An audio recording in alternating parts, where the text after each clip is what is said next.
26 décembre, conversation entre l'alchimiste et l'ange du jour Araël, demeure philosophale, richesse intellectuelle.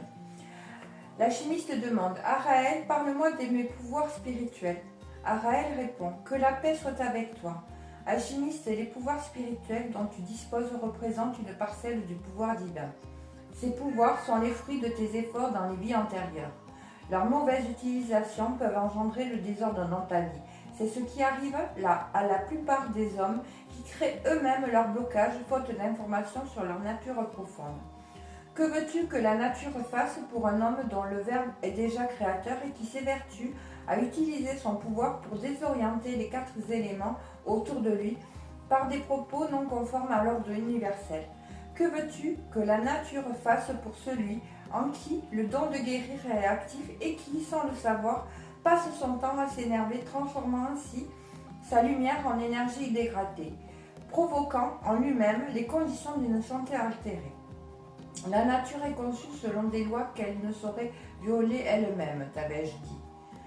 C'est pour cette raison que certains se trouvent limités dans l'utilisation de leur pouvoir spirituel, pourtant acquis au prix de rudes efforts à travers le temps et l'espace.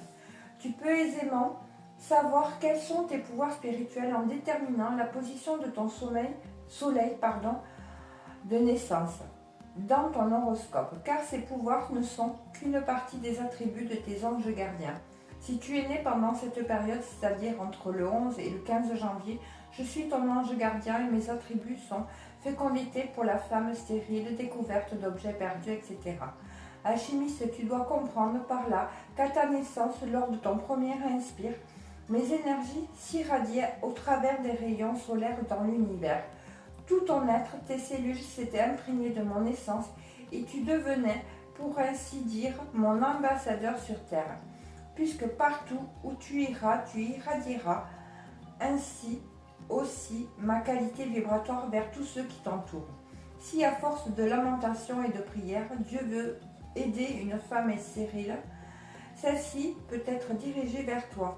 Et par le seul fait de vous croiser dans la rue, elle reçoit de toi la grâce qui lui permettra de trouver une solution à son problème. En vérité, vos pouvoirs spirituels représentent vos capacités à capter la pensée divine. Vois en chacun de tes frères un compagnon de route, celui qui est venu t'offrir la pensée que tu n'as pas pu capter pour faciliter ton pèlerinage terrestre. Vois en tes frères le divin caché en eux. Que la paix soit avec toi.